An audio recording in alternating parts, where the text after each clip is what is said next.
जब मैं हांगकांग से निकला था मैंने वहाँ एयर क्वालिटी रीडिंग चेक की थी. It was PM 2.5 level of 5. फिर जैसे जैसे धीरे प्लेन लैंड होता है you can see the particle count rising. फिर जब मैं बाहर निकला इट वाज 200. फॉर दिल्ली अगर 109 माइक्रोग्राम पर मीटर क्यूब है annual average, people are on an average losing 10.9 years of their life. अब वो 10.9 years could be getting lost कि क्योंकि किडनी प्रॉब्लम हो गया, ब्रेन प्रॉब्लम हो गया, हार्ट प्रॉब्लम हो गया. फ्रेश एयर नहीं हो पा रही है, आपने एयर प्यूरीफायर कर लिया है, तो मतलब maybe I think 1-2 things क्या करना चाहिए. डोर खोल देना चाहिए कुछ समय बाद, तो डोर खोल देंगे तो फिर PM लेवल शूट अप हो जाएगा. Pollution is causing cardiac issues, clots, neuro issues, premature birth defects in kids. The list is countless. 1.7 million death because of the air quality annually. The air we breathe costing us a chance at life before it's even begun. I think people have to start realizing that clean air is possible.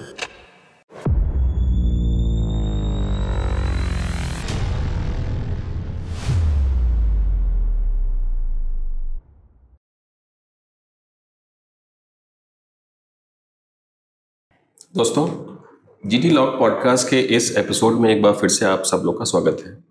मैं आपका host अनुराग बाजपेयी, मेरे साथ में आज हमारे guest Neeraj Kumar ji हैं. Neeraj ji is co-founder of Hibocare. It's a very specialised company working in indoor air quality.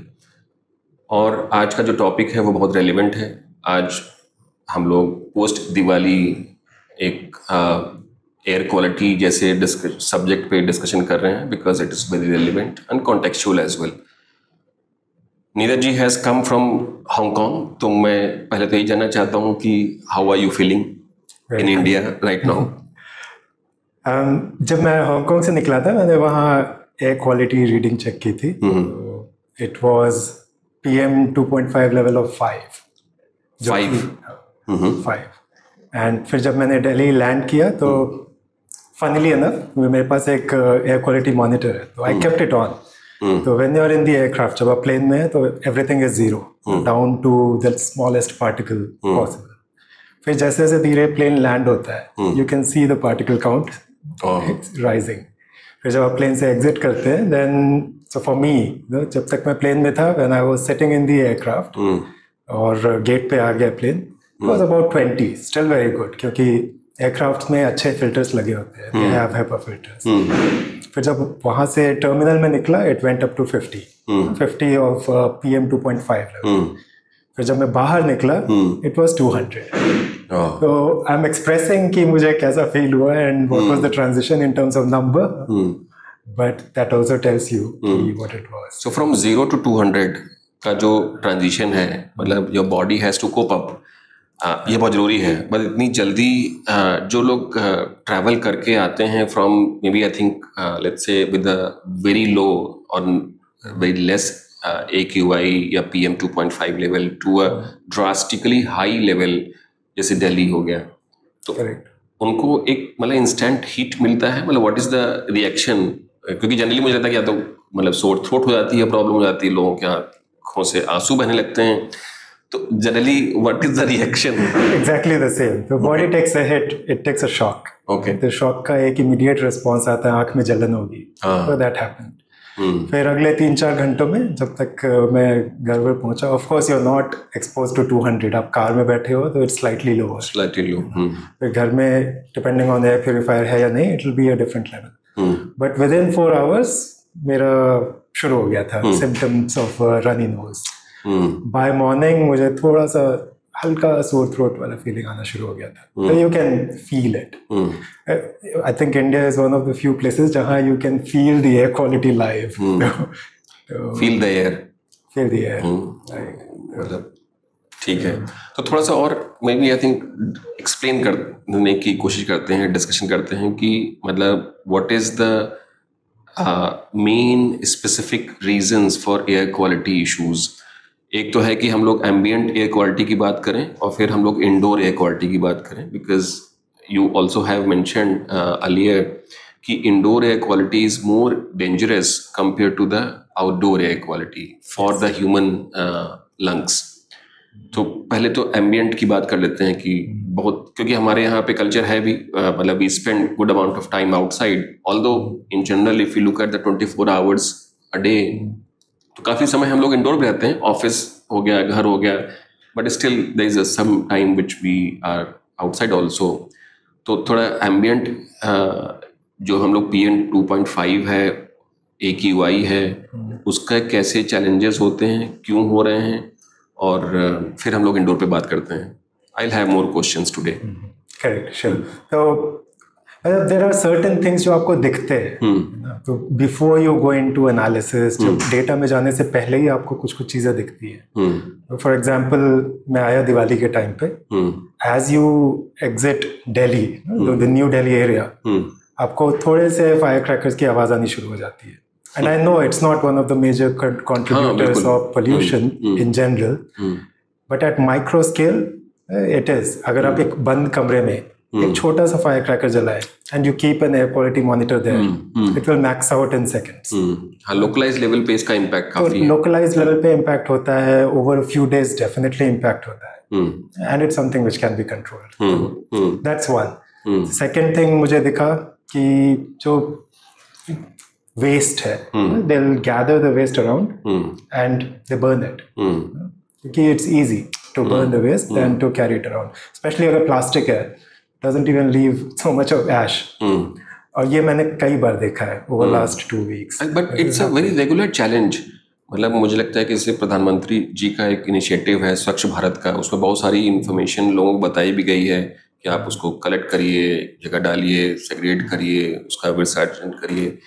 But फिर भी आई टोटली एग्री कि जो वेस्ट को कलेक्ट करके फिर काफ़ी लोग, और जैसे जैसे ठंडी आ रही है, यू विल ऑल्सो रियलाइज कि लोग पेपर भी जलाते हैं, कुछ लोग टायर जलाते हैं just to make them warm. Correct. Particularly जैसे जो गार्ड्स हैं, सोसाइटीज़ के बाहर के जो गार्ड्स हैं, या जो लोग बाहर रात में हैं, उनके लिए तो this are the means for getting the heat और to warm up their body. कोई और साधन भी नहीं है उनके लिए। तो that is also one of the reasons, जब आप टायर जला करके गर्मी ले रहे हैं तो फिर तो चैलेंज तो होगा ही होगा। बट एनीवेज, तो मतलब एक तो है कि मतलब एक एम्बियंट इश्यूज हैं, बट जो हम लोग खुद जला करके जो CO2 एमिशन कर रहे हैं, या maybe I think SOx NOx से सब एमिशंस कर रहे हैं, वो सब उसी के थ्रू आ रहे होंगे। But anyways, you please continue. So these are the things जो कि आपको immediately दिखते हैं, and these are all very easy to fix. They should not be happening. And then आप जब बैठते हो, मतलब I am living on, for example, my parents are living on the 17th floor. आप अगर measure करो PM 2.5 level, ground पे भी वही है जो 17th पे है, and then it hits you. It's not about localized burning only. It's not about firecrackers burnt by 1 or 2 people post Diwali only. There's एक constant सा envelope बना हुआ है high PM 2.5 का, and then you get into data कि उसका reason क्या है। Then आपको macro picture दिखता है, macro issues दिखने शुरू होते हैं। For example, all India level पे 50% pollution is because of industries, industrial exhaust, 50% of PM 2.5 pollution. उसके बाद सब 27% is due to vehicular pollution, vehicular exhaust.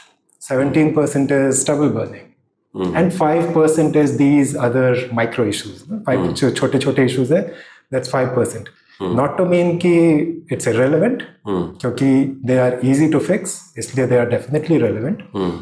But then जो बड़े पिक्चर है, वो भी बड़े इश्यूज है, वो भी आपको दिखने शुरू हो जाते हैं। तो एक तो वेहिकुलर मूवमेंट का हो गया, व्हिच यू मेंशन, लगभग 30% के आसपास, 27% एज पर वन रिसर्च। हाँ, दैट्स ओके।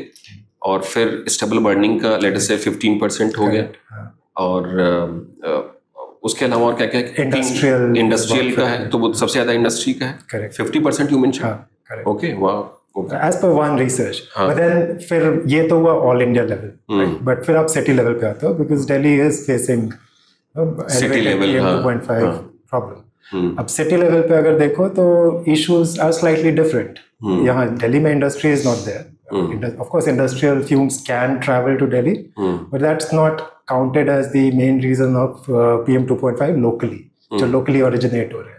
तो दिल्ली के लिए vehicular pollution is a major reason, then your stubble burning क्योंकि नियर बाय है, that's a major reason, and एक रीजन है वेस्ट बर्निंग जो कि मुझे काफी ज्यादा पिंच किया, and again it then circles back to जो मैंने नोटिस किया खुद भी, एंड नॉट जस्ट दैट, मैं जब जा रहा था तो मैं ये गाजीपुर का जो डंप है, every time I have crossed it, वहाँ मुझे फायर्स दिखे, वहाँ से फ्यूम निकलता हुआ दिखा है, एंड मैं पढ़ रहा था उसका रीजन क्या है, and it's because out of convenience, although it's band, allowed नहीं है, आउट ऑफ कन्वीनियंस वो लोग थोड़ा बंद कर देते हैं टू क्रिएट स्पेस, क्योंकि शायद there is more waste coming compare to what it should be coming. तो कहीं ना कहीं it's not about policy, it's about on ground reality as well. ये मैंने लास्ट टाइम भी देखा था कि न्यूज़ में you will read that crop fires are not happening, but मैं ट्रेन से गया मुंबई तो ऑन द वे मुझे I could count stubble burning instances. तो और कंस्ट्रक्शन का कंपोनेंट का कैसे प्ले करता है? Correct, the other one is construction. Okay, तो कंस्ट्रक्शन के जो डस्ट है, that's, and it's not just कि आपके बिल्डिंग कंस्ट्रक्ट हो रहे हैं, it's also about for example road dust जो बोलते हैं, it's related to construction of road. तो आज जैसे मैं आ रहा था तो there is a highway, outer ring road, जिससे आप जा सकते हो, बट गूगल मैप शो करता है कि you can take another route which is shorter, but that's not a paved route. और गूगल मैप यूज करने वाला सिर्फ मेरा उबर का वो नहीं है, मेरी उबर कार नहीं है, there are others also, so many people. तो everyone is going through that route and there you can't see the next car, इतना डस्ट उड़ रहा है वहाँ। एंड जैसा आपने बताया दिल्ली का, यहाँ का जो नॉर्थ इंडिया का जो सॉइल है, it's different, it can linger in the air because of the fine particles in it. तो I don't know, आपको लगेगा कि for cars there is a well paved road जिसमें साइड में भी अच्छी सी पेविंग है, there is no road dust there, but then उसका जो अल्टरनेटिव है that's not as well paved as it should be, and you can relate it to construction dust, but it's there, that's I think it's a major source of pollution, क्योंकि वो dust उड़ता रहता है। हाँ, मतलब कोई गाड़ी चल रही है तो it is not only about the tell pipe emission, but जो डस्ट है वो भी उसके थ्रू ट्रैवल कर रहा है, that is also the dust pollution, वो भी कंट्रीब्यूट कर रहा है PM 2.5 में। End of course building construction, I live in Hong Kong, so I can see the difference, वहाँ किस तरह कंस्ट्रक्ट करते हैं। There's a building getting constructed right next to me.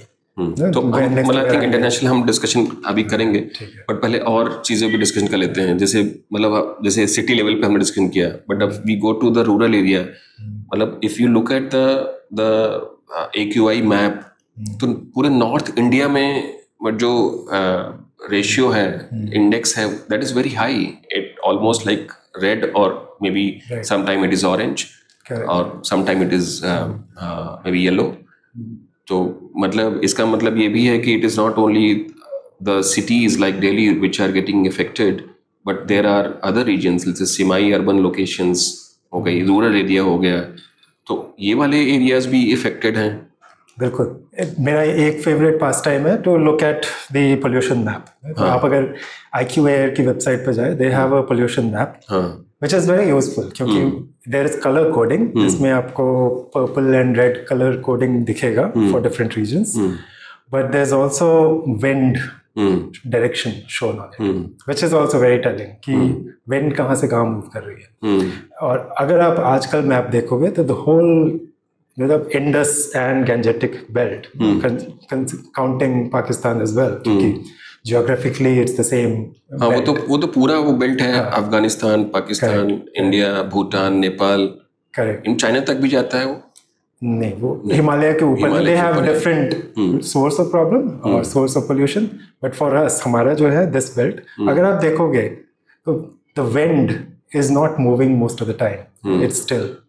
तो जो भी यहाँ पर ओरिजिनेट, स्पेशली इन विंटर्स, जो भी डस्ट या फिर स्मोक ओरिजिनेट हो रहा है, इट लिंगर्स अराउंड।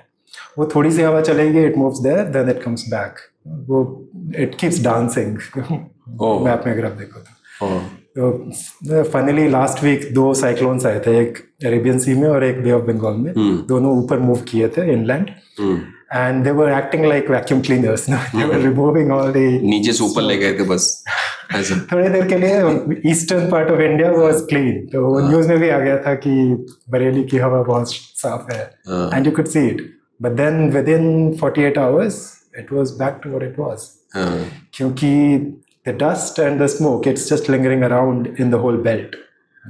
तो अब वो कहाँ से ओरिजिनेट हो रहा है becomes little less relevant. Source information को, मतलब सोर्स एमिशन को आइडेंटिफाई करना मुश्किल है. That is what you are saying. हाँ, एग्जैक्टली. तो इट्स नॉट टू से कि रूरल एरिया का जो, इस बेल्ट के रूरल एरिया का जो पोल्यूशन लेवल एंड प्रॉब्लम है, it's dissociated with urban. They are all interconnected. Source of the pollution may be different, but the effect is all through. It can be seen all. But ये भी कई बार होता है, जैसे मुझे लगता है कि ट्रांस बाउंड्री इश्यूज का भी अब लोग बात करने लगे हैं. कि जैसे एक बार अभी रिसेंटली शायद लास्ट ईयर हुआ था कि पाकिस्तान में एकदम से AQI लेवल बहुत पुअर हो गया था, and it was being described कि जो स्टेबल बर्निंग का इम्पैक्ट है वो जस्ट बिकॉज की एयर विंड डायरेक्शन उस तरफ की थी, वहाँ पे हो गया था. फिर वो बारिश हो गई तो फिर वो ख़त्म हो गया. But that is how it was considered. तो जो ट्रांस बाउंड्री इश्यूज हैं, how much they are playing the role versus जो डोमेस्टिक लेवल के जो प्लेयर्स हैं, कैरेक्टर्स हैं, उनका कितना कंट्रीब्यूशन है? ऐसा भी कुछ रिसर्च इंफॉर्मेशन निकाली गई है या हो रही है? थोड़ा थोड़ा तो दिखता है. In fact you can find it in news also. इस साल का ही, मतलब अर्ली दिस मंथ का एक न्यूज रिपोर्ट में दिख रहा था कि the instances of crop stubble burning, India में versus Pakistan में, there's a huge gap. क्योंकि India में there's been a lot of initiatives. To be fair, a lot of initiatives have happened जिसका on ground impact दिख रहा है. To what extent is a different topic, but at least directionally it's the right thing which is happening. But the same is not visible in Pakistan. वहाँ पे stubble burning अभी भी उतनी rampant है. And then we are really talking about 50 kilometers distance between. अगर आप सोचो western, मतलब वैसा लगता है country अलग-अलग है, but certainly the boundaries are there. Exactly. तो it will, like you also said, right? It keeps dancing. कि हवा अभी 2 दिन पहले मैं देख रहा था पाकिस्तान में, क्योंकि अरेबियन सी वाले साइक्लोन का इफेक्ट था, तो वहाँ पे concentrate हो गया था. And I think yesterday we had very nice air here. तो हवा तेज चल रही थी, तो मैंने देखा AQI का map, it all went to Multan. But फिर से यहाँ वापस आ ही गया. तो yes, this makes it complex. I agree, but we can't hide behind the complexity, right? We have to solve what we can. And जहाँ तक एयर क्वालिटी की बात है, any difference would be material difference. So that's why I said micro level पे भी, if I stop one fire from burning, it has an impact. So steps have to be taken to the extent possible, and then rest, of course. बिल्कुल ठीक बात है. अगर एक directional positive change आना शुरू होगा, then things will start aligning. I totally agree with you, sir. मुझे लगता है कि पहले तो फर्स्ट एंड फॉरमोस्ट जो इश्यूज हैं उसको आइडेंटिफाई करना बहुत ज़रूरी है. डेटा सोर्स कहाँ से हो रहा है, ये भी अपने आप में बड़ा चैलेंज है. कितने ही आप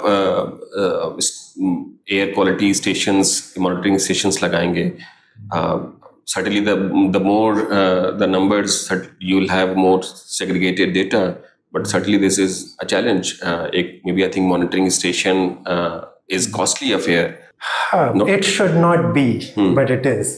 So there's a big change जो कि पिछले 20 साल अराउंड में हुआ है, which is कि जो low cost particulate monitoring है, it has become quite accurate. And जब हम लोग accurate बोलते हैं, then we are talking about plus minus. अगर आप उनके डेटा शीट में भी जाओ, it's plus minus 10% they claim. तो एक तो है कि सेंसर जैसे आप हमेशा लेके चलते हैं, just because you have that passion for the subject, तो मतलब लेकर के चलना, उससे पता भी चलता रहता है. That is one thing. But एक मतलब जो stations हैं, they are stationary stations and they keep collecting the data at a particular geographical location, और फिर वहां से वो डेटा मतलब गवर्नमेंट की डैशबोर्ड्स पे जैसे एयर क्वालिटी डैशबोर्ड है सब उस पे जाता हाँ है। करेक्ट, मैं उसकी बात ही कर रहा हूँ। फॉर एग्जांपल जो गवर्नमेंट के स्टेशन है, they are reference grade equipment, right, high quality, they will be accurate, but they are costly, they are very costly and you can't put them everywhere. कितने ही आप लगाओगे, कितने लगाओगे। हाँ, बट अगर आप फॉर एग्जांपल IQA पे जाओ या AQI.in हमारे यहाँ जो है, इनकी वेबसाइट पे जाओ, they are using low cost monitors. अच्छा, तो इनफैक्ट AQI.in वो लोग तो डिस्ट्रीब्यूट भी कर रहे हैं कम्युनिटी मॉनिटर्स अच्छा, टू इंस्टॉल, जो कि उनके मैप पे फिर दिखता है। अब इसका इफेक्ट ये होता है कि you are making your democratizing the information, access to information, and which is important क्योंकि PM 2.5 spikes are also local phenomenon, they are not just same everywhere. मैं यहाँ से आनंद विहार का नंबर देख लूँ, that's not going to be relevant for me, it's very far away, right. तो जितने monitors होंगे उतना बेटर मैप बनेगा एयर क्वालिटी का। इट मे बी ±10% क्योंकि ये लो कॉस्ट मॉनिटर्स है, बट हम जिस स्केल पे बात कर रहे हैं 10% is irrelevant. We are talking about 200 microgram per metre cube, 180 और 220 will not change the perspective or the action that we take. So low cost monitors are, I think, very relevant to solving this problem. Or the other thing, of course, is the access to that information from the low quality monitor, low cost monitor. अगर low cost monitors लग गए, and if I can see कि यहाँ पर जो monitor है, it's showing me this number, तो I can also see the source of problem there, क्योंकि I'm in that locality. Right.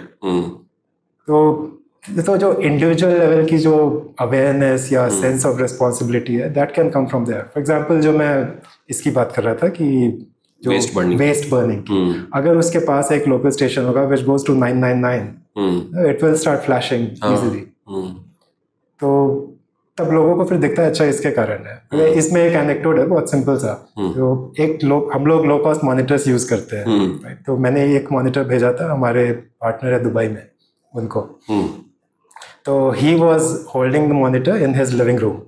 उनके यहाँ PM 2.5 level was 30, and suddenly it spiked to 300, जो कि हमें मतलब then he sent me the picture कि ये 300 क्यों हो गया, and then immediately he writes back कि oh actually I am vaping, इस कारण चला गया। तो until he saw that, he did not realize कि vaping के कारण in my living room PM 2.5 can rise. So it has an immediate impact. So हम लोग को सिर्फ मतलब we work based on our senses, right? We have 5 senses. ठीक है। मुझे लगता है sensors add to lot of awareness. They add awareness. They give us validation हो जाता है ना, मतलब आपको you might have this notion कि हाँ थोड़ा सा कफिंग हो रही है या मतलब लग रहा है कि हाँ there is a pollution, but if you have the data it always makes you more aware.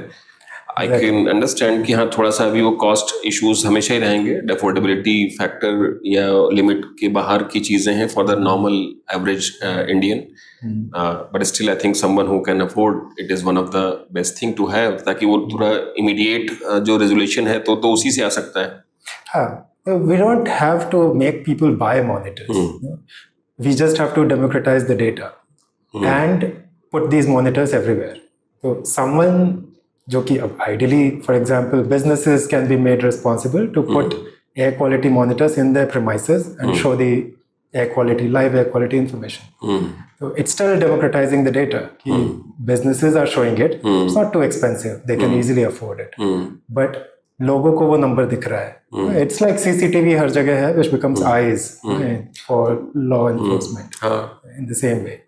I think we have moved the discussion from outdoor to indoor. Right. तो ठीक है, that's okay. Let's say indoor discussion पे करते हैं, how does it impact? But I also want to have the information कि इसका impact human health पे कितना पड़ रहा है, and what are the chronic diseases that we are developing over a period of time. फिर मुझे लगता है कि हम लोग थोड़ा आगे बढ़ते हैं उस पर, तो क्योंकि indoor is very very important aspect. Correct. तो आप नंबर्स देख सकते हो कि how many deaths are attributed to air pollution, whatever the government says, but it's only a part of the story, because pollution के कारण जो इम्पैक्ट है, इट्स फॉर एग्जांपल अगर आपको एस्थमा आपका बढ़ जाता है and if you are going to hospital because of that, क्योंकि आज बहुत ज़्यादा पोल्यूशन है, if unfortunately someone loses their life, that can be attributed to pollution easily. But अगर कोई एक very simply cardiac arrest के केस के लिए जा रहा है, you're not going to attribute it to pollution, but pollution is causing cardiac issues, pollution is causing diabetes, pollution is causing clots, neuro issues, pollution is causing failed pregnancies, premature births, birth defects in kids, autism spectrum disorder, the list is countless. अगर आप देखने जाओ तो what you are saying कि मतलब not only the respiratory issues और the breathing issues के अलावा भी जो हम लोग बात करते हैं cardiac arrest या जो भी disease, जो भी हम लोग, हमें लगता है कि that is like the danger category का हिस्सा है वो सब के सब में इसका responsibility हो सकता है. हाँ, possible. Pollution is linked to all of these issues. Part. For a certain individual उसका source pollution हो भी सकता है, नहीं भी हो सकता है, or it could be a combination of two factors. But pollution is linked to that. And वो वाले deaths को आप isolate नहीं कर सकते हो. तो इसमें for example एक research है University of Chicago का, they went into data at length. They created an index called AQLI, global level पे. And उनका कहना है कि for every 10 microgram per meter cube of PM 2.5 level, people lose 1 year of their life. It's a very sophisticated statistical analysis which has been presented in a very beautiful and simple manner. कि 10 microgram is 1 year, and of course तो आप derive कर सकते हो. For Delhi अगर 109 microgram per meter cube है annual average, people are on an average losing 10.9 years of their life in Delhi. अब वो 10.9 years could be getting lost क्योंकि kidney problem हो गया, brain problem हो गया, heart problem हो गया. But then indirectly pollution could be the driver. This is PM 2.5 level. PM 2.5, 10 microgram per cubic meter का अगर number है, then people is going to tend to have a 1 year less life. Yes. तो हमारे यहाँ तो 10 तो कभी पहुँचता ही नहीं है. मतलब we are average out भी करें तो भी शायद 100 के आसपास रहता है. Delhi 50 to 100 के बीच में रहता जाता है. दिल्ली में बेस्ट मंथ्स जो होते हैं रेनी सीजन, उसमें भी 50 होता है. वर्स्ट मंथ्स में तो मंथ का एवरेज 300 चला जाता है. हाँ, एवरेज मतलब 60-70 तो मान ही लेते हैं. एवरेज 109 है. एवरेज 109 है. तो मतलब तो 10-11 साल जो है वो कम हो रहे हैं. करेक्ट. Oh my God. तो yeah, no, this is one of the metrics जो कि it hits very hard अगर आप सोचो तो. And उनका ये भी कहना है कि there is no safe exposure of PM 2.5. There is no safe level. अगर आप 10 में भी रह रहे हो, which is like very good air quality, वहाँ पे भी you are losing on an average 1 year of life. तो that's what the research says. उसके अलावा बहुत सारे metrics हैं, बहुत सारे simplifications हैं. प्रॉब्लम है ये, मुझे लगता है ये सब रिसर्च भी ऐसे ही करके लोग निकल जाते हैं और वो इंफॉर्मेशन जो है वो शायद पब्लिक को नहीं पहुंचाई जाती है. मतलब you know because you work in this area, but और पब्लिक को पहुंचाई भी जाती तो शायद the way they can understand is not available, not being communicated well. I think थोड़ा सा सबमिशन भी है पब्लिक में, बिकॉज थोड़ा सा नहीं, मुझे तो बहुत सबमिशन है. सबको पता है कि हाँ उनको प्रॉब्लम होगी, फिर भी लोगों को लगता है कि हाँ गर्म पानी पी लेंगे या समथिंग लाइक दिस. तो हाँ, जब मैं निकल रहा था इससे, for example going back to जब मैं हांगकांग आ रहा था, there was a guy sitting next to me, and ये एक बहुत, मतलब will come to this topic later, but just because this came up, India में एक बहुत अच्छी चीज जो मुझे दिखती है, एवरीवन अंडरस्टैंड्स एयर क्वालिटी. तो जब भी मैंने अपना एयर क्वालिटी मॉनिटर हाथ में निकाला है, मेजर कर रहा हूँ, there has always been at least one person जो पूछेगा कि अभी क्या लेवल है, या क्या चेक कर रहे हो आप और अभी क्या लेवल है, which is a very positive sign. बहुत जगह नहीं होता है, people don't even understand that. तो this guy was sitting next to me, उसने पूछा कि क्या आप चेक कर रहे हो, तो मैंने बताया air quality. It was all 0-0, we were in flight. And then जब हम लोग निकलने लगे तो he was disappointed कि टर्मिनल में 50 है. तो he was like ये तो कम है 50 है. He was expecting more. हाँ, उसका and then he was saying कि दिल्ली में तो 900 भी चला जाता है, which is true, चला जाता है. हाँ, टर्मिनल तो एयर कंडीशन है ना, फ्रेश एयर इंजेक्ट भी तो कर रहा है इनसाइड. एग्जैक्टली, हाँ. तो टर्मिनल में फ्रेश एयर इंजेक्ट हो रहा है. बाहर भी था 100, 200 था उस समय. Even for 200 he would say कि ये तो 200 है, यहाँ 999 चला जाता है. तो मैंने उसको बोला कि दिस 50 मीन्स आपकी लाइफ के 5 साल कम हो रहे हैं. And then it starts hitting hard. तो जो आप बोल रहे थे, पीपल डोंट रियलाइज कि डेटा का क्या सिग्निफिकेंस है, व्हाट इट मीन्स. एंड थोड़ा सा सबमिशन है, लाइक आई सेड, इवन मेरे लिए. For example yesterday every day I wake up in the morning पिछले 10 दिनों से विद सिम्टम्स, नेज़ल सिम्टम्स. तो कल भी मैं उठा, इट वाज लिटिल लेस. तो मैं बाहर गया एंड वो होता ही है कि रात में तो एयर प्योरीफायर ऑन हो जाता है, and then my father when he wakes up in the morning he will open all the doors. तो वो सब बराबर हो जाता है. तो दैट्स द रीजन कि सुबह क्यों होता है. And then when I stepped out, उस समय बाहर का अच्छा, दैट्स आल्सो अच्छा is not the right word, but उस समय 80-85 माइक्रोग्राम पर मीटर क्यूब था बाहर एम्बिएंट में. हाँ, ambient. And I was happy about it, क्योंकि उसके एक दिन पहले it was 430. Oh my God. But 80-85 is not a number जिसके लिए आपको खुश होना चाहिए. इट्स स्टिल रिलेटिवली बहुत बेहतर है, इसलिए.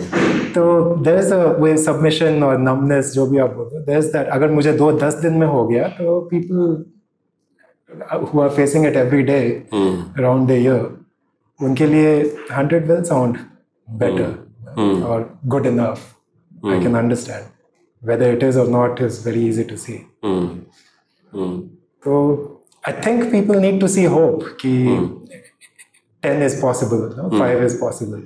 तब लोग डिमांड करना शुरू करेंगे कि why am I breathing 200 अगर 10 possible है. तो it comes back to indoor, so we'll talk about it, but हमारे यहाँ पे प्रिस्क्राइब लिमिट क्या है, मतलब द गुड AQI लेवल या PM 2.5 level? So AQI is another topic, right? We obsess over AQI and I hate AQI as a metric. मैं आपको बता भी रहा था. तो और उसका सिंपल रीजन है कि जब आप 200 to 300 AQI लेवल की बात करते हैं, तो PM 2.5 is 200 of AQI is equivalent to 90 microgram per meter cube. 300 is equivalent to 120. But 400 is equivalent to 250. तो अगर इसका प्रॉब्लम ये है कि अगर 200 से 300 AQI जाता है, तो आप सोचोगे 100 से ऊपर गया, इट्स ओके. बट आप अगर 300 से 400 जाता है, तब भी आप यही सोचेंगे कि ठीक है 100 से ही ऊपर गया. बट बैकग्राउंड डेटा आप सोचे तो 200 to 300 में it only went up by 30, but जबकि 300 to 400 में it went up by 130. So AQI as a metric is flawed. Its use is to have traffic light system. Is it good? Is it bad? Is it satisfactory? Green, yellow, red. That's what it's. Range बना दी गई है. हाँ, range बनाई गई है. AQI हर एक country के हिसाब से अलग अलग भी है. हर कंट्री का अपना मेट्रिक है. They have their own, and none of them is based on science. हर किसी का अपना मेट्रिक है. एंड वो अलग अलग मेट्रिक्स क्यों बनाते हैं? मतलब is it like it's related to public health, data से रिलेटेड है? मतलब what is the basis of having the different AQI metrics? Let's say you have a different metrics for India versus let's say UAE or China. एक तो I think जो मुझे समझ में आता है प्रैक्टिकल इशू ये है कि इन इंडियन कॉन्टेक्स्ट अगर आप US AQI फॉलो करेंगे तो every day is going to be dark red. तो how do you identify which dark red is better than which dark red? And plus for policy implementers how do they know कि whatever I did उसका impact पड़ा है?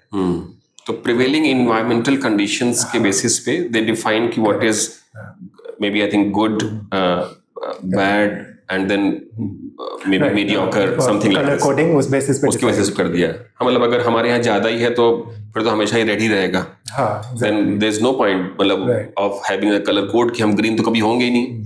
तो we need to have a level up in terms of minimum threshold.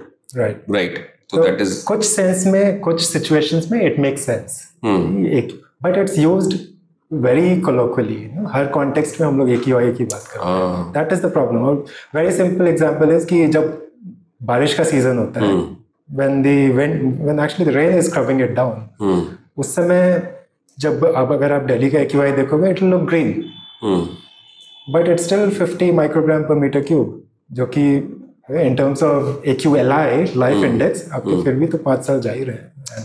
In terms of US AQI, it's still dark red. Or no, red. And WHO talks about PM 2.5 level versus rather AQI level. हाँ, exactly, right. है ना, तो वो क्योंकि data तो country का अलग-अलग है इसलिए. और AQI is a traffic light system versus PM 2.5 is the underlying problem. तो WHO बोलेगा कि for year-long exposure, 5 microgram per meter cube is the right number. For a daily exposure level, up to 15 is okay. Got it. अब indoor पे बात करते हैं. तो मतलब बहुत सारे सॉल्यूशंस हैं. वी गेट टू, जैसे जैसे मुझे लगता है कि सितंबर आता है, अक्टूबर की तरफ ट्रांजिशन होते हैं, दिवाली के पहले मुझे लगता है हमारे यहाँ पे बिलियन सेल्स का कॉन्सेप्ट है. तो मतलब चाहे वो फ्लिपकार्ट हो, अमेजन हो या कोई और हो, तो उसका मतलब होता है कि बिलियन सेल्स का मतलब है कि मतलब दे सेल $billion के आसपास में वो सेल तो कर ही डालते हैं उस समय. और one of the most favourite appliance is air purifier. तो वो बहुत ज़्यादा बिकते हैं उस समय, क्योंकि लोगों को लगता है कि वो पटाखा होगा, उससे बहुत ज़्यादा धुआं निकलेगा, तो AQI उससे बहुत पुअर हो जाएगी. और तो मतलब इंटेंट ये है कि indoor air is very important, because हम लोग, मुझे लगता है कि 3/4 टाइम इंडोर्स में ही बिताते हैं लगभग, और उससे शायद ज़्यादा आज के टाइम में. तो उस इंडोर कंडीशंस को बेहतर करने के लिए व्हाट आर द ऑप्शंस और solutions available for I think average Indian home level पे. एंड जो हमारे एग्जिस्टिंग होम्स का डिजाइन है, एवरेज इंडियन होम्स, उसमें we have fans, we have doors, windows. मैं जितने भी वेंटिलेशन के जो ये पाथवेज है उनकी बात कर रहा हूँ. बिल्कुल ठीक है. हाँ, एक फैन हर रूम में फैन होता है, हर रूम में डोर्स एंड विंडोज है जो कि वेल सील्ड नहीं होते. हाँ, ओपनेबल है. हाँ, ओपनेबल है एंड उनमें गैप्स भी होते हैं. देन वी हैव किचन में वेंटिलेटर होता है या रेंज हुड होता है, एंड बाथरूम्स में वेंटिलेटर होता है. All of these are going to impact हमारे रूम का एयर किस तरह से चेंज होता है. ठीक है. एंड जब हम लोग इसमें एक एयर प्यूरिफायर ऐड करते हैं, and it's a nice, it's a good, in theory it should work, it's a good device, क्योंकि उसमें एक ऐसा फिल्टर लगा है which is the gold standard of air cleaning everywhere in the world. वो hospitals में यूज होता है, वो क्लीन रूम्स में यूज होता है. HEPA फिल्टर की बात कर रहा हूँ. HEPA filter is the gold standard of air cleaning. 99.97% effective होता है at cleaning the air. But जो एयर प्यूरिफायर है उसके साथ 2 लिमिटेशन होते हैं. एक तो it's doesn't do justice to the HEPA filter to the extent it should, क्योंकि होता है कि HEPA फिल्टर तो एक फिल्टर है, it will only filter the air अगर पूरी हवा उससे पास हो रही है. अगर साइड से निकल जाए इट कांट डू एनीथिंग. तो generally air purifiers are never 99.97% effective. They are maybe 80, 70, 60 depending on आप किस कंपनी का खरीद रहे हो. दे मे बी 90% इफेक्टिव आल्सो. मतलब 80 to 100%. They are never 100%. So that's one problem. The second problem and the bigger problem is कि air purifier is a recirculating device. तो वो जहाँ आपने रखा है वहाँ की हवा को recirculate कर करके क्लीन करता है. Localized air.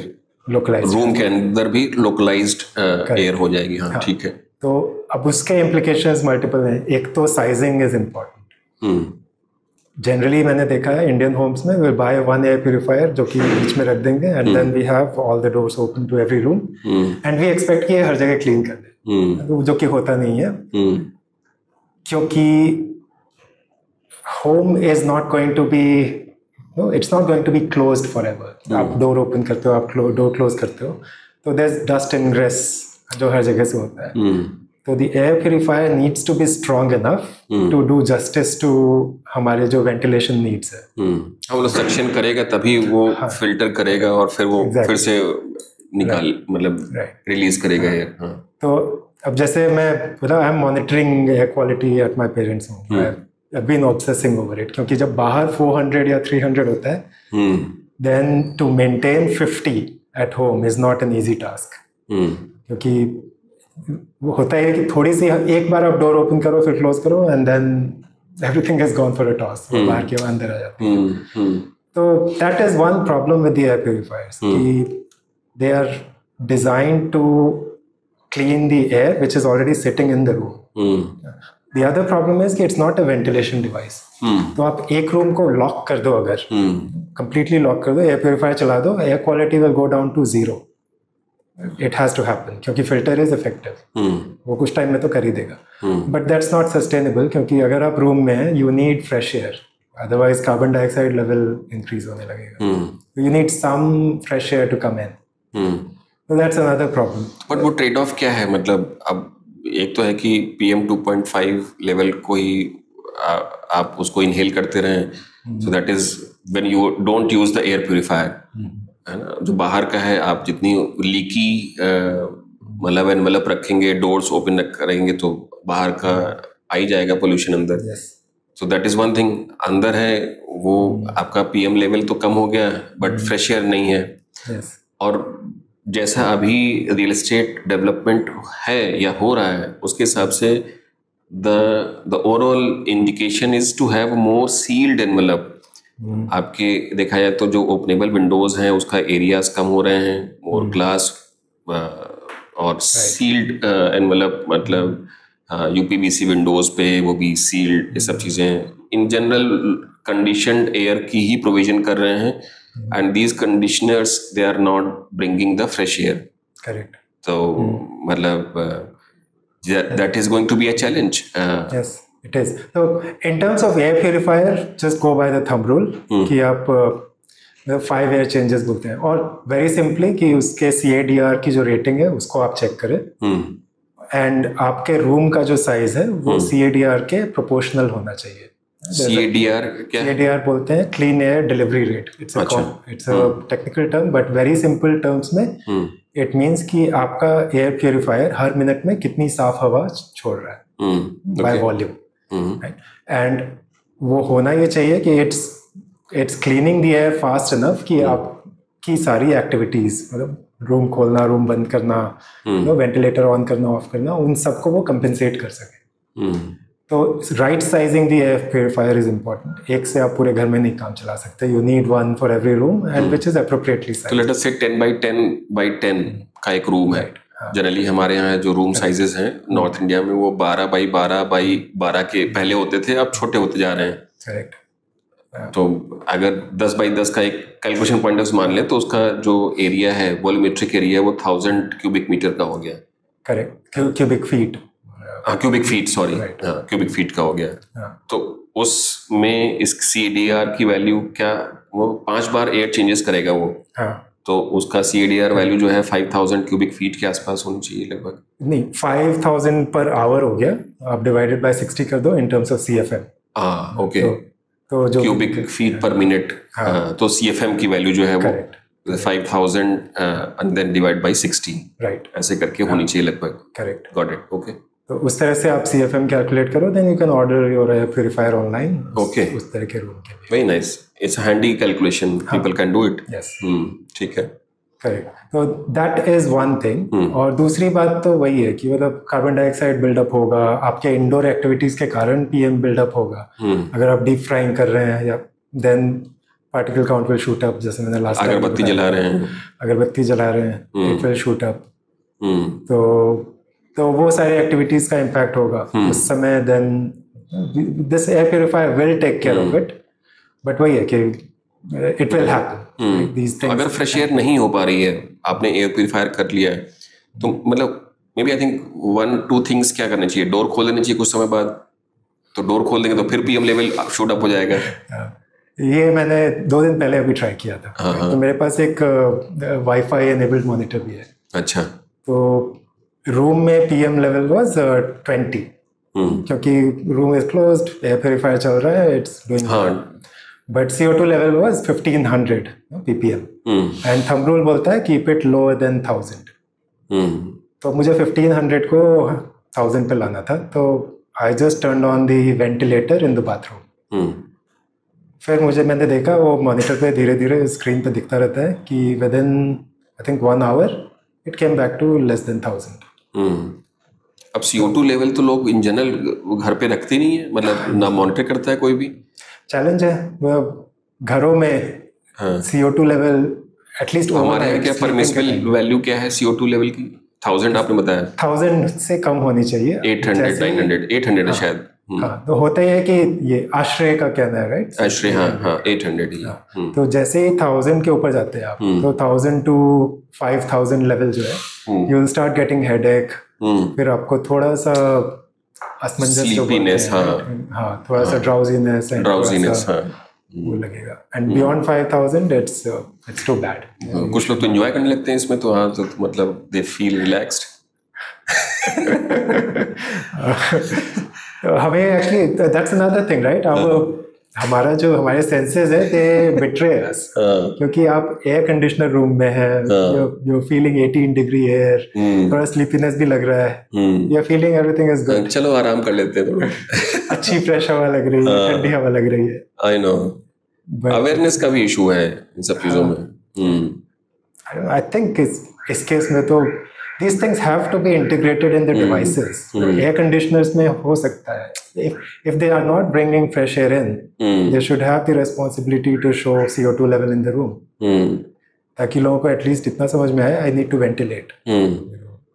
हमारे डिस्प्ले यूनिट्स तो सेंसर बेस्ड डिस्प्ले यूनिट्स तो सस्ते ही होंगे. बहुत सस्ते हैं ये सारे. आजकल everything जितने भी ये सारे एयर क्वालिटी रिलेटेड टॉपिक्स हैं, they all have low cost sensors. Forget about reference grades, $10,000 के आते हैं. No one, people don't need it. ये जो low cost sensors हैं, they are enough to. How much does it cost? CO2 sensors जो होते हैं, I mean, 2-3 हज़ार रुपए में जाते हैं. PM sensor तो 4,000 का होता है. 4,000 रुपए का. I'm talking about device, not just the sensor. हाँ, right. CO2 के जो होते हैं, they are more expensive than that.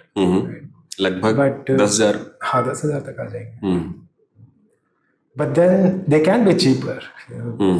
जो sensors, I think अगर demand ज़्यादा हो, they'll be produced more, then the cost can come down. हाँ, वो तो बिल्कुल ठीक बात है. They can be cheaper, but they are necessary. And थोड़े low cost sensors भी available होते हैं. It's very easy to put them in devices like air conditioners. Problem तो यही है कि कंडीशन वाले जो मैन्युफैक्चरर हैं वो बोलेंगे हमसे क्या लें देना. तो मतलब why should I maybe make our product costlier? है ना. तो उनके लिए देखा जाए तो it works against their products positioning, right? तो वो बोलते हैं 3-star rating, 4-star rating because of energy efficiency. अगर उन्हें CO2 मेंटेन करना होगा तो energy efficiency कम होगी, because you have to let the indoor air out. ठीक है. ऑफिस में आते हैं कि कैसे, मतलब ऑफिस में तो इतने सारे रख भी नहीं सकते हैं एयर प्योरीफायर, क्योंकि फिर तो आपको हर 200 करेक्ट स्क्वायर फीट पे एक रखना होगा. 2-3 तो लोगों के लिए. केबिन में तो फिर भी लोग रखते रहते हैं, बट ओपन उसमें if let's say if you have the centralised air conditioning system जहाँ फ्रेश एयर आ रहा है तहाँ तो ठीक है. You have a CO2 monitor also, fresh air आ रहा है तो इट सर्टेनली इज कंट्रोल्ड.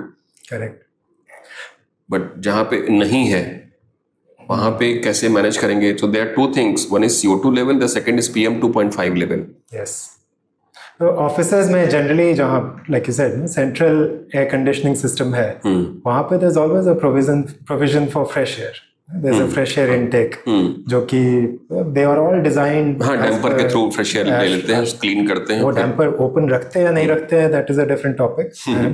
पिछले 10 दिन में 3 जगह गया, तीनों जगह बंद थे क्योंकि पोल्यूशन हाई है. बट एटलीस्ट बाय डिजाइन वो प्रोविजन है. हाँ, provision. Easy to do it. But हाँ, जहाँ नहीं है सेंट्रल एयर कंडीशनिंग, वहाँ again it's going to be the same challenge. You need some sort of ventilation. एक वेंटिलेटर ही आप लगा दो. I don't know. Ideally building should not be, commercial building should not be design without fresh air intake. या तो करना तो नहीं चाहिए. विंडोज के ओपनिंग का उन पे रेगुलेशन हो. There has to be something. CO2 आजकल CO2 monitors are so easy to find, at least internationally. अब देखोगे people will carry it everywhere and then put it on social media. they go to clean air conferences and say कि यहाँ पे भी CO2 level is 3000. तो जैसे आपका product भी इस तरह के ही मार्केट सेगमेंट को एड्रेस करता है, हाइबोकेयर. करेक्ट. तो लेट्स से जहाँ पे सेंट्रलाइज एयर कंडीशनिंग सिस्टम नहीं है, वहाँ that is a challenge in terms of जैसे फ्रेश एयर.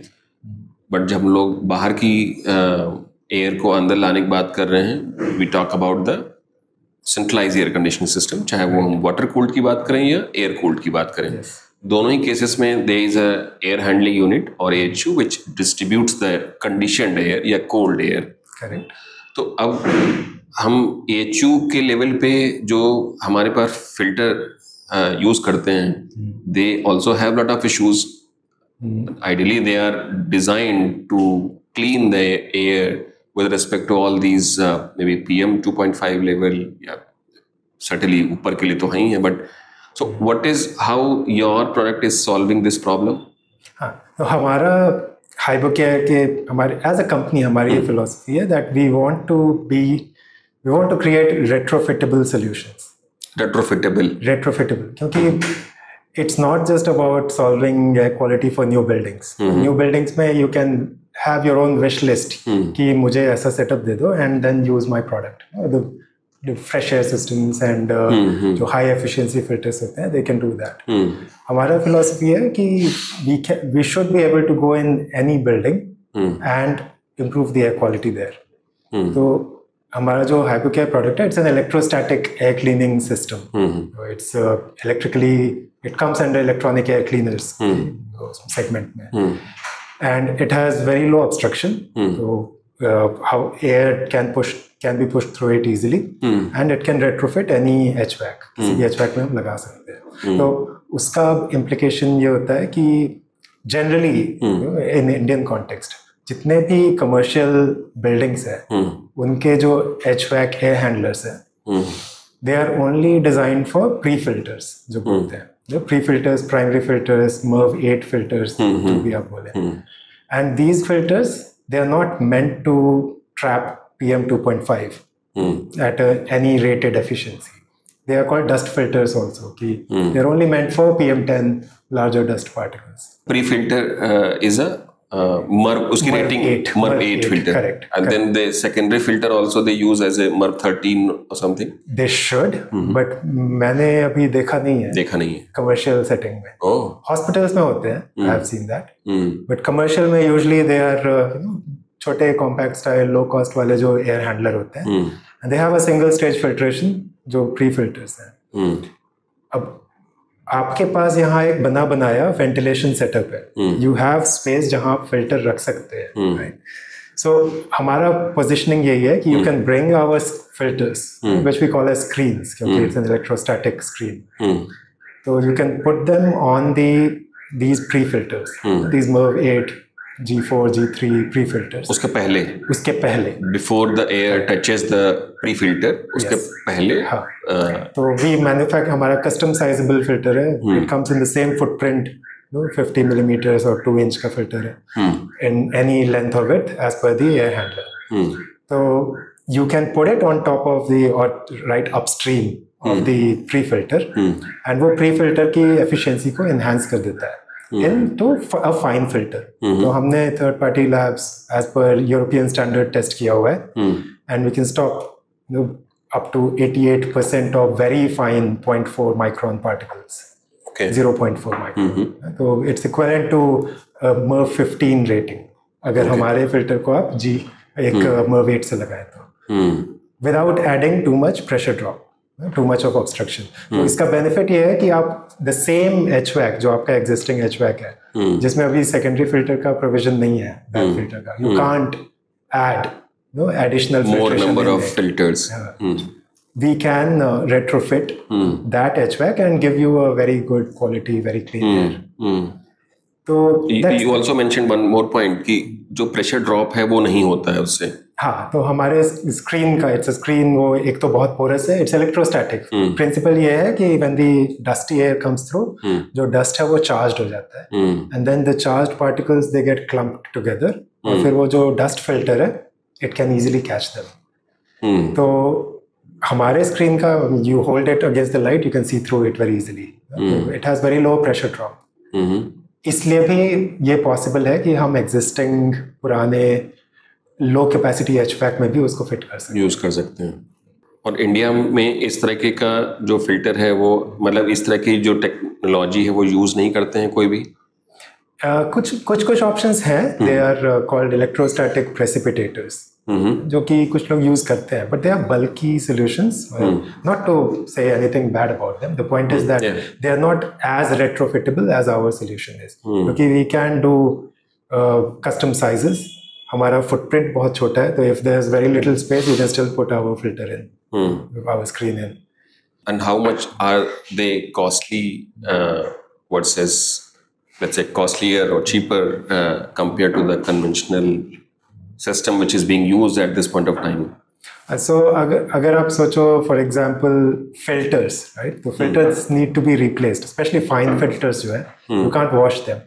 Fine filters को आपको replace ही करना होता है every few months. हमारा screen जो है it's a lifelong product. It lasts very long.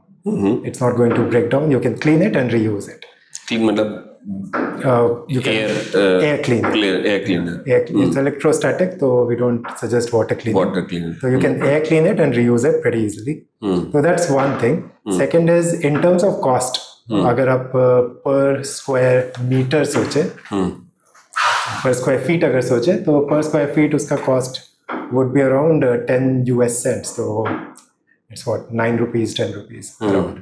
ऐसे नहीं सुन में आएगा. Let us say if there is a office, let's say 1 lakh square feet, क्योंकि जनरली क्या है कि 1 लाख स्क्वायर फीट से ऊपर में ही maybe centralise air conditioner या डक्टेबल सिस्टम्स का प्रोविजन लोग प्लान करते हैं. Correct. So let us say have that volume 1 lakh square feet as a plan या built up area, and then you have a 11 feet or 10 feet Correct. as a height of that space. उसमें एक conventional की cost versus हाइबो केयर की cost, what is the cost difference there? तो like I said, अगर 10 rupees 9 और 10 rupees per square feet है, तो you can multiply right for the 1 lakh square feet space. कि मैं स्क्वायर फीट बोल रहा हूँ, not cubic. And I am relying on कि आश्रय स्टैंडर्ड से HVAC को डिजाइन किया गया है. अगर कम एयर चेंजेस है then of course it will be even less. But we say कि 5 air changes, 4 to 6 air changes, as Ashray says, should be there. तो उस basis पे it will cost उसका बैठेगा around 10 rupees or 10 US. 10 lakh rupees के आसपास पे cost. 10 lakh rupees. और conventional systems, ESPs है जो electrostatic precipitators, they are more expensive, much more expensive than that. No, cost उसका price कोई openly published नहीं होता है, but then it is much more expensive. How much? Based on the feedback that I've got, at least 15 lakh, 20 lakh. I think at least 2 to 3 times. 20 lakh मान लेते हैं. तो electrostatic precipitator versus electrostatic filtration. Right. How do you? What is the technology? Electrostatic filter. Correct.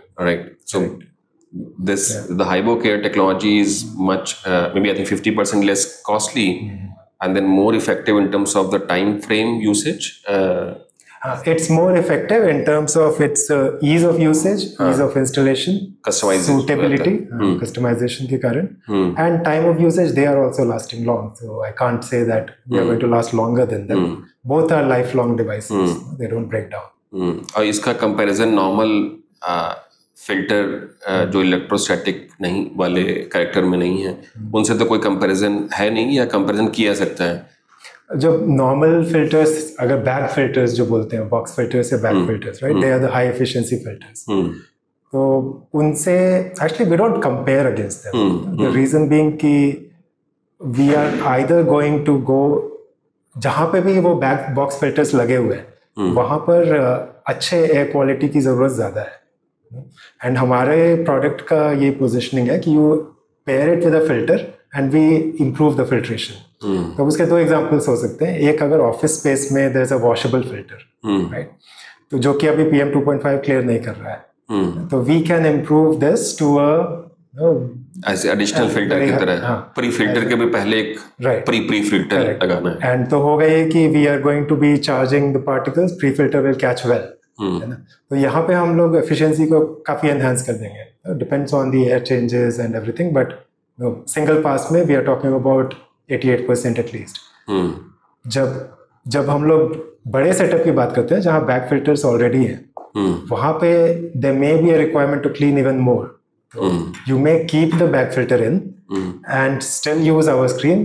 And उस case में हमने एक जगह जैसे apply किया and we got ISO 7 clean room rating in that system, जो कि normally आप उसके लिए HEPA filter use करोगे.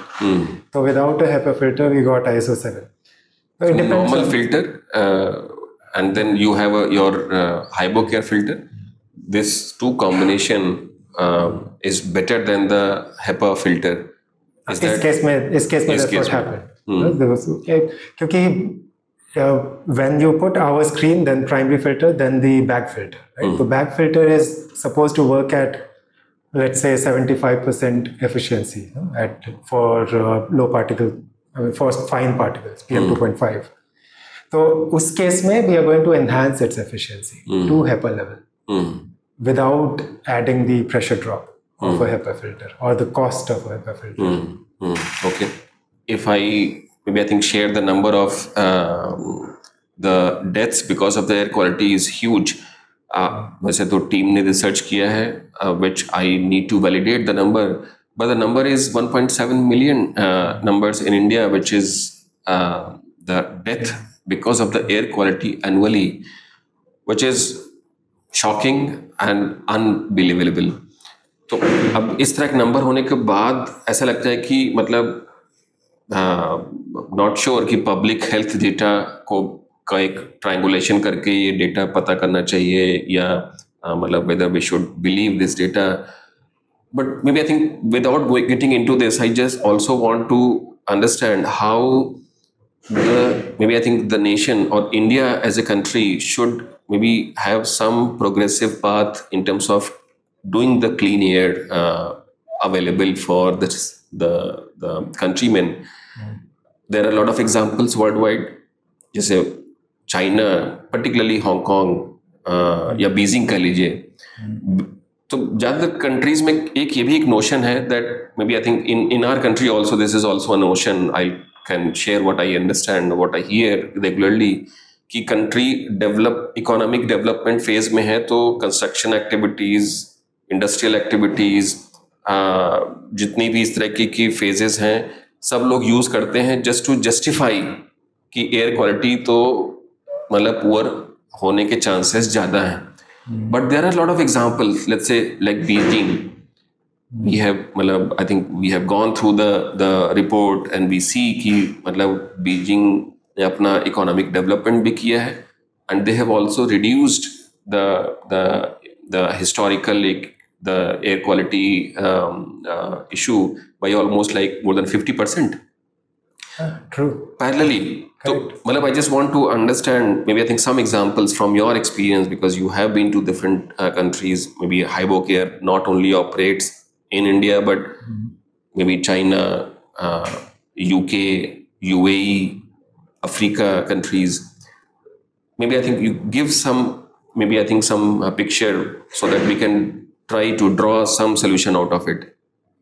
Sure. So, मैं for example हांगकांग में रह रहा हूँ. I've been living there for last 12 years. And 12 years में मैंने एक transition देखा है, right? From the air which was smoggy to what it is today. 12 years में. In 12 years. और वो डेटा में भी दिखता है अगर आप देखोगे तो there used to be a lot of dark red purple days and आजकल they're not. And of course the government has done a lot. मैं उनके they published progress report also which is easy to download. जो कि आप देख सकते हो what all things they have done. And none of them is a surprise really. अगर आप देखो तो initiatives they are very similar. अभी आउटडोर एयर की अगर पहले बात करूँ तो we are talking about phasing out older vehicles, promoting electric vehicles, क्योंकि वहाँ पे vehicular pollution was a problem. ऊंचे बिल्डिंग्स हैं and the air gets trapped, pollution gets trapped. उस समय 2014-15 में it used to get discussed a lot कि we have so many high rises and पीछे माउंटेन है तो air will get trapped, वहीं पर फिर smoke build up हो जाता है. So they have worked on it. They started with the commercial vehicles and then for private vehicles also. So that's one. Then of course construction practices जो कि in writing वो they are the same as what's there in India. कि आप you have to use green screen, you have to put water कि in dust. Actually हम policy बनाने में तो मतलब हम लोग बिल्कुल पीछे नहीं है. There are so many policies in place कि चाहे वो व्हीकुलर उसमें हो. हमारे यहाँ पे स्क्रैप पॉलिसी भी है, कंस्ट्रक्शन के हिसाब से CND बेस्ड पॉलिसी भी है. There are lot of policies on ground. जैसे for example if you have a plot 500 square metre and above, you have to have the policies from the CPCB or the State Pollution Control Board कि आपको air quality के हिसाब से material yard को cover करके रखना है, stack करके रखना है, then you have to monitor the air quality. But मतलब इम्प्लीमेंटेशन नहीं है. So, but being a city maybe or whatever you say, or they took it too seriously, but they were able to implement also. And Hong Kong का एक special situation इसलिए because it's they call it SAR, right? Special Administrative Region of China. उनका administration अपना है in terms of cities administration.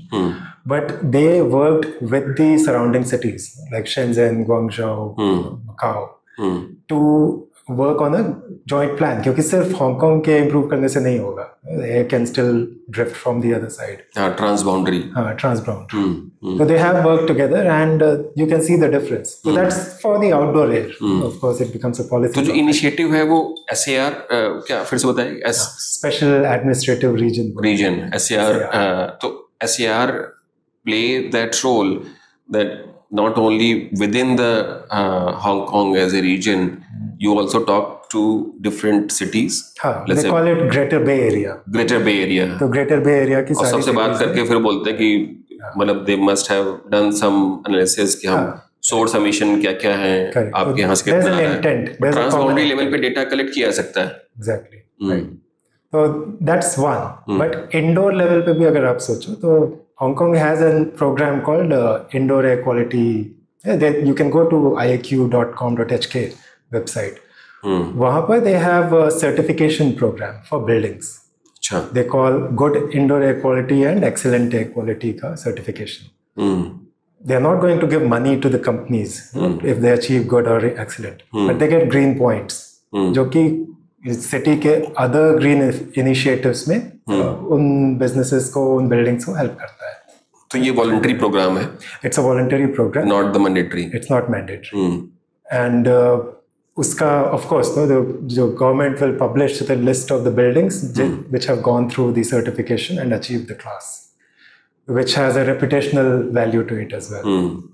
And there's a long list up there are a lot of buildings which have gone through certification. Schools के लिए, private schools need that, they want that. तो एक तो है कि government के अपने programme जो मैंडेटरी है उसके हिसाब से कंस्ट्रक्शन प्रैक्टिसेस या व्हीकुलर कंपोनेंट है जहाँ पे व्हीकल्स हैं उनका प्रोग्राम हो गया. इंडस्ट्रीज तो हांगकांग में वो भी बहुत ज़्यादा हैं, उनके एमिशन को कैसे कंट्रोल करते हैं? इंडस्ट्रीज नहीं है, पावर प्लांट्स है.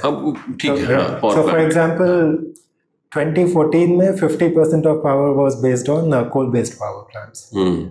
आज के डेट में it's 25 and gas based has replaced that. And जितने कोल बेस्ड बचे भी हैं, they have been mandated to use scrubbers to improve it, carbon emission कम करने के लिए. Correct. So that has also helped कि coal-based plants would emit a lot of particulates. But China में और भी तो cities में वैसे ही है, मतलब industries they are मतलब industry pro country है वो. True. Beijing में for example, Beijing, Shanghai are very good examples. वहाँ पर they have moved the industries out. They have mandated natural gas for space heating and for जहाँ भी coal या मतलब कैसे करते हैं? मतलब चैलेंज बहुत है इस तरीके का. फॉर एग्जांपल जैसे हमारे यहाँ पे भी ये इन्फोर्समेंट का एक चैलेंज बताता हूँ मैं आपको. फॉर एग्जांपल इंडस्ट्री के भी कुछ मतलब मॉनिटरिंग का पोर्शन है. इवन रियल एस्टेट प्रोजेक्ट्स में भी it is mandated that you need to share the air quality या PM 10 या PM लेवल जो है वो डेटा CPCB या स्टेट पोल्यूशन कंट्रोल बोर्ड के साथ आपको शेयर करना है. उसकी फ्रीक्वेंसी नॉट दैट कि आपको हर 10 मिनट का शेयर करना है, बिकॉज फिर उसके लिए डेटा सेंटर टाइप का फिर वो रिक्वायरमेंट बढ़ जाएगी, but still maybe I think whatever the frequency, reasonable frequency that they ask for. तो रियल एस्टेट सेक्टर जो है वो भी अपने एंड पे डेटा मॉनिटर करके और फिर शेयर करता है. I am sure like real estate में ऐसा है तो इंडस्ट्री में भी ऐसा ही होगा, राइट? है ना? तो वहाँ पे कैसे करते हैं? मतलब इज इट लाइक कि डेटा को एनालाइज करके फिर देयर इज एनी स्पेसिफिक मतलब what is the provision that they have made it enforceable? Correct. अब शुरू में एक्चुअली सुनते थे हम वहाँ के बारे में भी कि मतलब फॉर एग्जांपल गुआंगझाओ में there is leather industry is very strong there. तो जो टैनरीज का जो exhaust water pollution for example की बात कर रहा हूँ, तो वी यूज्ड टू सी कि provision है, they are not supposed to do it, but it was happening. I think it takes time. Enforcement is not a day. It's not something which can happen in a day. As long as there's a positive trend. जो कि on a bright side ऐसा नहीं है कि यहाँ नहीं है. For example, stubble burning का compared to last year अगर इस year improvement है. And अभी भी मैं आ रहा था तो it was on radio. Haryana government का there was an ad. And it has both the elements, incentive and the punishment. I think over a period of time it will work. We don't have to be maybe too impatient, but as long as, of course, the enforcement keeps happening with the same vigor, same commitment. And I think it was the same in China. It took time. Overnight nahi hua tha. People who have been using, for example, biomass to burn, unko natural gas pe lana is not that straightforward. Right? Unko pakad connection lagwaya and then they are now using natural gas for space heating. तो but UAE you are saying that कि वहाँ पे in general जो required policy push है in terms of air quality वो in place है, people are working. जो sand का component है by virtue of being the maybe the desert area, उसको वो लोग control maybe I think just because they have lot of these sealed spaces, है ना? वहाँ ओपनेबल विंडोज का कॉन्सेप्ट नहीं है क्योंकि मतलब डेजर्ट लोकेशंस हैं तो वहाँ पे कूलिंग की रिक्वायरमेंट बहुत ज़्यादा है. जितनी भी एनर्जी कंजप्शन उसका 60% तो कूलिंग का ही जा रहा है, तो just because of this. But वहाँ पर भी इंडोर आउटडोर का ऐसे ही. आउटडोर में तो इन जनरल अगर सैंड है तो उसका एक कंपोनेंट इशू होगा, but indoor is better. not everywhere. नहीं है. तो I think the first thing is कि गवर्नमेंट का रियलाइजेशन है एंड मुझे जैसा फीडबैक मिला था कि it's easy to get the attention of government buildings कि अगर एक क्वालिटी इशू है then it needs to be resolved. And then it percolates from there कि जो businesses हैं they then realize that this needs to be done. There is a clear vision, IAQ vision by the UAE government. वो उसको सही करना है. हाँ, and then of course it needs to be. मतलब एक रीजन ये भी है कि उसको मतलब the economy is also moving from oil based to tourism based. तो उसको तो अगर cosmopolitan culture लाना है तो मतलब it needs to be having a maybe I think safe air quality zones. Right. हाँ, उनके लिए I think the benchmark is developed market. So they need the similar living comfort. And Europe में भी इस तरह का चैलेंज है, UK या इस तरह का वहाँ पर भी एयर क्वालिटी का इश्यूज है. यूरोप में आई थिंक सदर्न यूरोप में now there is some challenge, especially wild fires वगैरह. Same in US and Canada, wild fires become a big topic. Canada में wild fires is a big topic based on all the discussions we had. Europe में northern Europe is they don't use air conditioning, they use open ventilation. To be fair, उनका air quality is also not really bad. Northern Europe is not really going through that as much. UK में more than I mean, so there is a certain level of issue जो कि हर जगह होता है, right? In every big city there will be vehicular pollution. There will be concentration of PM 2.5 जो कि London में भी है, जो कि हर बड़ी यूरोपियन सिटी में भी है. But in terms of the broader, bigger problem in the UK, mold is a big topic. तो अभी उनका एक्चुअली एक लॉ भी बना है for indoor air quality for rental spaces to manage mold, क्योंकि ठंड बहुत पड़ती है, इट्स वेरी मॉइस्ट एनवायरनमेंट। और there was a child, forgetting his name, जिसका डेथ हो गया था because of indoor mold in a rental house. And just now they passed a law in remembering that child. Maybe I think top 5 activities क्या हो सकती हैं indoor outdoor सब मिला करके. Let's say the first thing from the government point of view, what could be the first move that the government should do first? I think first thing government के लिए है data transparency. Okay. क्योंकि we can't fix something we don't see. Okay. We have to see it first. Right. And also, like I said, democratization. It should not be only government's responsibility to get the monitoring stations up. Let everyone have use low cost monitors, get the data. So that is the first step. That is the first step. Maybe I think one component. What is the second option for the ambient air quality? Ambient air quality के लिए the second thing would be to just take care of the low hanging fruits, like industries, the larger industries. तो क्या करें मतलब उनके लिए, मतलब उनको बाहर तो कर ही दिया हमने, अब क्या कर लें? Scrubbers यूज करें, मतलब there could be some low hanging fruits होने चाहिए, मतलब उसमें low hanging steps. मैं न्यूज़ में पढ़ रहा था about coal based power plants, हमारे यहाँ बहुत ज़्यादा है। हाँ, तो कैप्टिव भी coal based power plants बहुत ज़्यादा हैं। करेक्ट। जैसे 10 मेगावाट से लेकर के 25 मेगावाट तक के स्केल के भी हैं। इट्स ऑल काफी जगह पे हैं। Either मतलब have a timeline to transition them to gas based, and meanwhile उसमें proper scrubbers हो, so that the exhaust is limited. That's I think a low hanging fruit, क्योंकि आपको you don't have to go to the masses and control their behavior. You have to control the behavior of a handful of pollutants, and it's the largest source of pollution, 50% industrial, I mean. But I'm sure like scrubber का provision pollution control board की तरफ से हुआ जरूर होगा. I really feel that कि मतलब government का नो हाउ ऐसा नहीं that they can miss such things. News जो मैं पढ़ रहा था उसमें लिखा था कि yes, there is a government की तरफ से मैंडेट है, but implementation नहीं है, that's still तो कैसे करें implementation? मतलब ठीक है, मतलब आई कैन अंडरस्टैंड कि मैन पावर या रिसोर्स क्रंच होगा, बट मुझे लगता है कि we should also think beyond of this. There has to be some technology usage. मतलब मैन पावर को कितनी जगह आप भेजेंगे, and then the moment you have a more manual interventions, मुझे लगता है उसकी अपनी सैंक्टिटी का इशू हो जाता है. तो मतलब he goes there and then मतलब without fixing he can come back.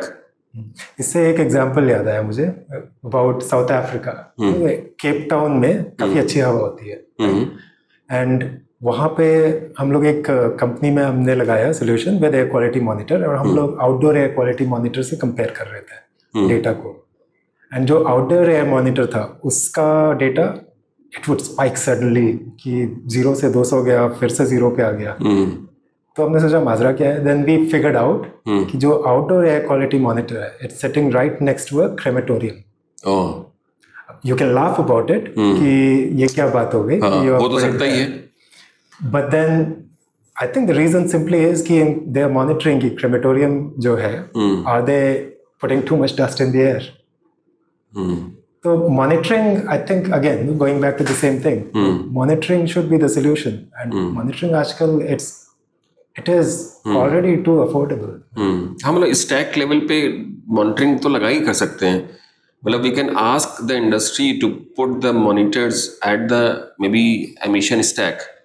कोई तो तरीका होगा जहाँ पर भी एमिशन के लिए जहाँ पे चिमनी है वहाँ तो कुछ तो लगा ही सकते हैं, so that and the data by default should go to the CPCB pollution control board के उसमें जाए वो. क्योंकि मुझे लगता है कि हर एक इंडस्ट्री का जो एमिशन का जो सोर्स है वो भी मतलब फ्रेगमेंटेड होगा. It is not that they are only releasing CO2 but SOx, NOx, इस तरह के भी segregation which also have lot of human health impact by all means. तो मुझे लगता है कि उससे शायद अगर maybe I think public health department भी इस तरह की चीज़ों को लेकर के क्यों नहीं थोड़ा एग्रेसिव होता है. मतलब no, why only the CPCB has the role to play. True. मुझे लगता है कि the department should also have that integrated policy. लोगों की जान पे खतरा है तो मतलब why are you sitting inside and asking that you this is something which you are not doing correct. True. This has to be an inter-department enforcement and implementation. CPCB is a overseeing body. It's an overseer. और मुझे लगता है कि मतलब inter department के point से मुझे याद आया कि जैसे हाउसिंग के अंडर जितना भी डेवलपमेंट है कंस्ट्रक्शन का, पोल्यूशन कंट्रोल बोर्ड की तरफ से एयर क्वालिटी का मेजरमेंट है, सब कुछ है. But why don't the housing department also ask their people that if the monitoring data is not up to the mark, then we will not issue the OC for you. Right. Occupancy certificate नहीं मिलेगा आपको. Just because उनके purview का हिस्सा नहीं है, उनको लगता है कि बस ये तो पोल्यूशन कंट्रोल बोर्ड कर ले. तो मतलब वो लिमिटेशंस तो है ही है. मुझे लगता है कि we are maybe I think reducing our strength just because we work in silos. अगर हम मिलकर शायद काम करें, I am talking with the department, getting together and work together, तो मुझे लगता है शायद इस तरह की पॉलिसीज को इन्फोर्समेंट आसानी से किया सकता है. ट्रू. आपने हाउसिंग बोला, उससे मुझे आपका पहला एग्जांपल याद आया कि जो हाउसिंग सोसाइटी के गार्ड्स होते हैं, they will burn the tyres.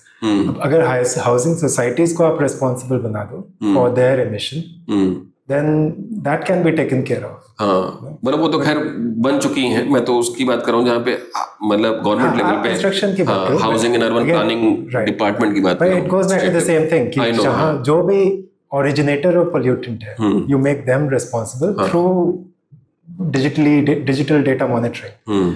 And फिर उसमें आप एनफोर्समेंट भी का एंगल भी ला सकते हो कि if it's still high, enforcement is not only the job of that department.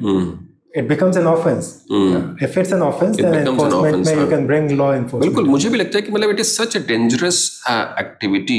मतलब it will have not the catastrophic effect maybe I think in next year, क्योंकि every year there are so many deaths. But मुझे लगता है कि 10 साल के बाद में तो शायद मतलब we'll have a very dangerous situation. लोग शायद अभी नहीं ध्यान दे रहे हैं. मुझे लगता है गवर्नमेंट भी जस्ट शाइंग अवे मोड पे है कि हाँ चलो किसी तरह से नवंबर दिसंबर बीत जाए फिर हम देख लेते हैं. नहीं, दैट इज अ फैक्ट. और ये जो situation it is not only in the urban centric cities like Delhi. I can tell you the same situation is in Lucknow also, Dehradun as well, same in Patna as well. तो मतलब you need to look at this very carefully and very very, मतलब मुझे तो बहुत भयावह सी situation लगती है कि लोग कहाँ चले जाएं. Catastrophic. The third point with respect to the maybe indoor, क्या करना चाहिए? What is the best mechanism that maybe individual has to do? I think people have to start realizing that clean air is possible and they should use air purifiers the way they are supposed to be used. मेरा मानना है it is possible to solve this. अगर हम लोग Indian context में if we start designing or thinking of a product, we will find solutions which are suitable for India. So maybe there's a government angle to this. They should promote innovation in bringing up the products which are not just made in India but also suitable for India, made for India. I totally agree. I think कहीं ना कहीं we need to look at the situation as a national disaster situation, and then we need to advocate for the innovators. कि मतलब they should come forward. They need to we need to also engage the academia to bring something more maybe unique and maybe contextualized with respect to the Indian context. क्योंकि situation हर एक जगह के हिसाब से अलग है. तो मुझे लगता है academia can play that role. इतने रिसोर्सेज शायद उन्हीं के पास हैं. इससे एक एग्जांपल याद आया. कोविड के टाइम पे there are two professors or two innovators and they created, ये यूएस के कॉन्टेक्स्ट में, राइट? तो air purifiers they are expensive, same premise है, but everyone wants to buy air purifier. तो उन्होंने क्या किया कि they took स्टैंडर्ड फिल्टर्स जो डस्ट फिल्टर्स होते हैं और उस पे बॉक्स फैन लगा दिया. And you can buy all of these components at Target और कॉस्टको, जो सिंपल स्टोर्स होते हैं. And with a very low cost आप एक DIY एयर प्योरीफायर बना सकते हो, जिसको CR बॉक्स बोलते थे. Okay. Corsi Rosenthal box. And the point is the same, right? Ki they democratized air cleaning in context of COVID, but the same thing is applicable here. And a very simple thought could be, why can't we have the same concept, CR box? अब अगर ठीक है, people don't want to make their own box, एक simple low cost acrylic box पे you put 4 washable filters and 1 simple box fan. That's also an air purifier. इसमें आपको filter change करने की जरूरत नहीं है. You can wash the filter, reuse it. If that's a factor for a certain set of people with their average income level. Thank you so much, sir. I think discussing with you is very very exciting, और मुझे लगता है कि जो time है वो बीतता चला जाता है, because maybe I think the conversation is like this only. We all can correlate. Right. It is not that we are talking about the moon and the nanotechnologies, but I think we are talking about something where we are trying to, I think, fight on daily basis, and this is something which is very visible to all of us. So maybe I think this is a very relevant subject, but maybe I think it is important to look at it carefully. I think we really don't need to pretend कि ये 2 महीने का ही समय है और किसी तरह से निकाल लेते हैं और फिर जो है वो जनवरी में नया साल आएगा and then we'll have the celebration. I really feel that this will have a long-term issues, not only the economic issues, because बहुत सारे ऐसे industries और real estate sector के projects हैं वो उस समय halt कर दिए जाते हैं because we have a grab policies. But उसके बियॉन्ड भी है, ह्यूमन हेल्थ पे इसका इम्पैक्ट बहुत ज़्यादा पड़ रहा है और पड़ने वाला है अगर हम सही तरीके से as sir you have mentioned, if you are not making the proper solution democratized, तो शायद ये सिचुएशन मुझे लगता है कि बैड से वर्स होने में कोई नहीं रोक सकता इसको. And then I think if you have any specific question, you can always write us at our email ID social@greentree.global.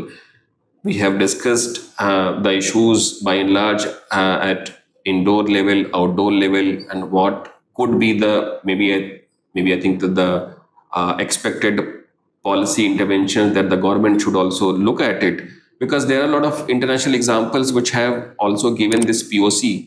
Already the examples are there. What is more important that we need to learn from such examples and try to enforce. Certainly not the copy, because we are very diverse and different country, but we need to learn and maybe I think implement it faster. That is also the requirement as well. Thank you so much everyone. बहुत बहुत धन्यवाद आप सब लोगों का for the patience listening. Thank you so much sir for sharing your knowledge and experiences. मुझे लगता है कि as I said earlier, it is not easy to solve this problem, but I'm sure like it is not impossible also. True. So people like you who are the flag bearer like a warrior, मुझे लगता है कि on my behalf of a team, I extend the best wishes. मुझे लगता है आप अच्छा काम कर रहे हैं, करते रहिए और कुछ ना कुछ सोल्यूशन निकल ही आएगा. Thank you so much sir. Thank you so much everyone. क्योंकि हमारा we have a filter and हमारा ऑब्जेक्टिव है टू रेट्रोफिट एवरी डिवाइस, और air purifier is nothing but a fan and a filter. तो हम हमेशा इस तरह सोचते हैं किस फैन को, एग्जिस्टिंग फैन को एयर प्यूरिफायर में कन्वर्ट कर सकते हैं. Very nice. And one of the fans जो कि सबके पास होता है is a split wall based AC. तो द आइडिया इज कि ये इसको आप उसके ऊपर रख सके, इट बीइंग बैटरी ऑपरेटेड. इसको बस स्विच ऑन किया, ऊपर रख दिया, and it converts your air conditioner into an air purifier. तो एयर कंडीशनर जो ऊपर से सक्शन एयर करता है, करेक्ट, उसके ऊपर रख दें. करेक्ट. और just put it there. Okay. And वो ऊपर से एयर को सक्शन करेगा. It's electrostatic, battery operated. वहां से फिर पार्टिकल्स चार्ज होंगे और एयर कंडीशनर के अंदर जो फिल्टर होता है, which is a dust very, हाँ वो तो मतलब वो डस्ट एक्यूमुलेशन का ही काम नेट फिल्टर है वो. हाँ बिल्कुल. So that starts collecting particles at a high efficiency. Okay. Charge हो के। Very nice. तो इसको मैं यहाँ टेस्ट कर रहा था एंड इट वर्क्स। तो as a prototype this was successful, but of course we have to convert this into a product. तो ये जो है मतलब हाँ, तो this is the active medium, right? Okay. इसके इस साइड जो है अगर आप देखोगे तो दैट्स द ग्रेफाइट कोटिंग। ये वाली जो है, हाँ, ये it looks different colour, right? हाँ, इस पे ग्रेफाइट कोटिंग है, okay, which is applied electrostatic charge. तो what happens is ये इस पे 4 से 6 किलोवोल्ट का इलेक्ट्रोस्टैटिक चार्ज होता है। तो जब भी पार्टिकल्स जाएंगे इसके थ्रू, तो जो फाइन पार्टिकल्स है, they get charged and clumped together into bigger particles, जो कि इजीली कैच हो जाते हैं। तो ऐसे मतलब इसको ऐसे रखना है या ऐसे रखना है? अब तो ये तो मैंने, it's just a makeshift thing. हाँ। The idea is to put it like this, on top of the AC. Okay. And whole point ये है कि there would be an adapter जो कि seal कर देगा well enough. Okay. And क्योंकि ये काफी porous medium है, तो it's not going to cause problem to your AC's motor. क्योंकि आप dense filter नहीं रख सकते। हाँ, dense filter नहीं सकते। Otherwise it will break down. हाँ, बिल्कुल ठीक बात है। Very nice. So that's the idea. Very nice. I think कुछ न कुछ ऐसा innovative लाते रहिए सर।